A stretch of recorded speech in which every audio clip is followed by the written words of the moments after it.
à pied d'œuvre pour mettre fin à l'insécurité dans les zones dites anglophones du Cameroun, particulièrement dans le sud-ouest, où la grande information en début de cette semaine, c'est ces cargaisons d'armes de guerre saisies par les forces de sécurité du Cameroun, particulièrement par la Marine nationale du Cameroun qui a intercepté le week-end dernier 3 bateaux transportant du matériel militaire et une importante somme d'argent relatée donc par les AT.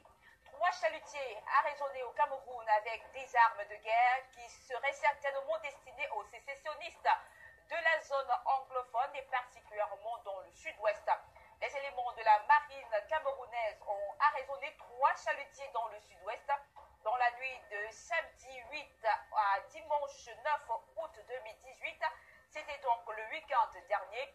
Des chalutiers transportant des armes de guerre et des munitions, mais aussi une importante somme d'argent qui a été interceptée par la marine nationale. En plus de ce matériel militaire, les éléments de la marine lors de la fouille ont découvert dans chaque bateau une importante somme d'argent.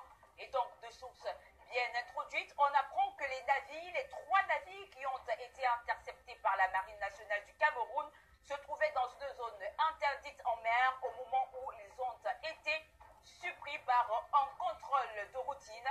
Ces 3 navires ont tenté de s'échapper, mais la marine les a finalement rattrapés, maîtrisés et conduits au chantier naval de la ville de Limbé, situé dans le sud-ouest du Cameroun.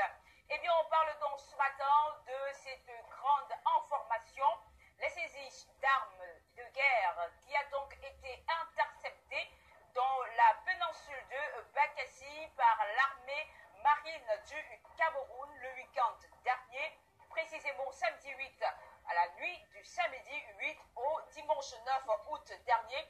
Il faudrait donc également rappeler que selon les dernières informations, lors de la fouille de ces engins, qu'ils seraient en provenance du Nigeria, on a également permis de découvrir d'importantes cargaisons d'armes à feu, mais notamment d'armes de guerre automatiques.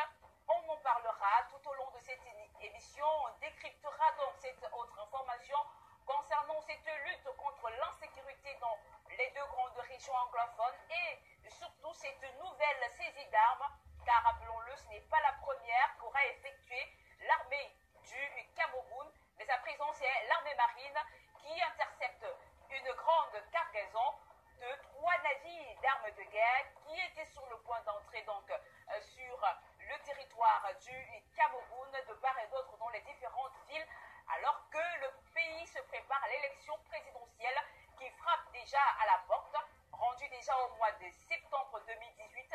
L'élection est prévue pour le mois d'octobre prochain. Et puisqu'on parle de l'élection présidentielle, on en parle, ce sera notre second sujet ce matin. On parlera du Cameroun et on parlera également de la République démocratique du Congo, dont l'élection présidentielle est prévue pour le mois de décembre 2018. Le Cameroun et la RDC disent non aux observateurs de l'Union européenne dans le cadre de ces grands rendez-vous électoraux, en l'occurrence celui de la présidentielle. Bienvenue à l'approche des élections du Cameroun. Une importante cargaison d'armes et une faute d'argent a été trouvée par la marine camerounaise. Il faut savoir aussi que le Cameroun a refusé les observateurs de l'Union européenne pour l'assistance et même pour l'assistance financière des élections au Cameroun. Ceci est vraiment un très bon exemple pour tous les pays africains qui ont des élections prochaines. Je vous remercie. À très bientôt. Bye.